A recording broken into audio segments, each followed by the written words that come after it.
इसलिए तो उनका स्वास्थ्य ठीक नहीं होता है, यहाँ वहाँ दौड़ना पड़ता है उनको। जेपी नड्डा जी का कार्यक्रम रद्द हो गया है क्या? तो अब हम लोग के बीच नड्डा जी का कार्यक्रम पोस्टपोन हुआ है, उनको कहीं और प्रदेश में जाने की जरूरत पड़ रही है, तो अगले हफ्ते अमित भाई के प्रवास के बाद वो आएंगे। नमस्कार, मेरा नाम आरती भारद्वाज है और आप देख रहे हैं कलम इंडिया न्यूज। अंतर्राष्ट्रीय योगा दिवस के मौके पे अलग अलग राजनीतिक दलों के नेताओं की प्रतिक्रिया आनी शुरू हो गई है। बीजेपी बिहार प्रभारी विनोद तावड़े ने कहा कि अंतर्राष्ट्रीय योगा दिवस के मौके पे देश में बड़ी तादाद में लोग योग में शामिल हो रहे हैं। उन्होंने कहा कि जब 2014 में योगा दिवस की शुरुआत हुई थी तो लोगों ने कहा था कि 2-4 सालों तक चलेगा, लेकिन देश के अच्छे खासे लोग अब योगा से जुड़ रहे हैं। साथ ही महागठबंधन के किसी भी नेता के योगा दिवस के कार्यक्रम में शामिल नहीं होने पे उन्होंने कहा कि इसलिए उनका स्वास्थ्य खराब रहता है, इधर उधर वो दौड़ते रहते हैं। योग करने से मन निरोग रहता है। साथ ही जेपी नड्डा के बिहार में कार्यक्रम स्थगित होने पे विनोद तावड़े ने कहा कि उनका कार्यक्रम स्थगित नहीं, पोस्टपोन्ड हुआ है।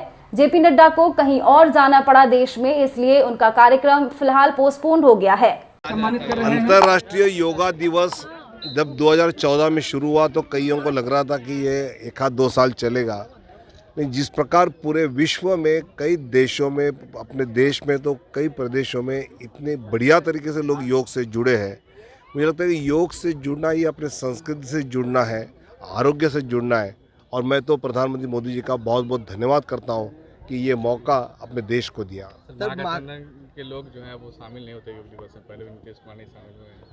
नहीं, इसलिए तो उनका स्वास्थ्य ठीक नहीं होता है, यहाँ वहाँ दौड़ना पड़ता है उनको। जेपी नड्डा जी का कार्यक्रम रद्द हो गया है क्या? तो अब हम लोग के बीच नड्डा जी का कार्यक्रम पोस्टपोन हुआ है, उनको कहीं और प्रदेश में जाने की जरूरत पड़ रही है, तो अगले हफ्ते अमित भाई के प्रवास के बाद वो आएंगे।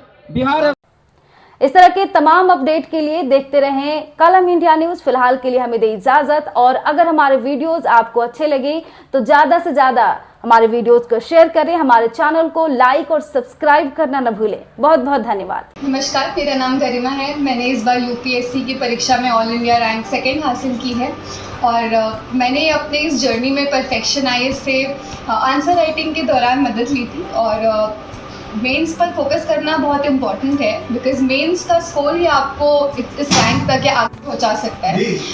इसके अलावा आई थिंक जो अभी अपकमिंग प्रीलिम्स है उस पर भी आपको काफ़ी फोकस करना चाहिए, बट अल्टीमेटली जो गेम चेंजर होगा वो आपके लिए वो आंसर राइटिंग फॉर मेंस ही होगा। तो आपके पास एक बहुत ही एक्सपर्ट गाइडेंस है परफेक्शन आईएएस के अंदर, आई थिंक, एंड मेंस पर फोकस करना इज वेरी इंपॉर्टेंट।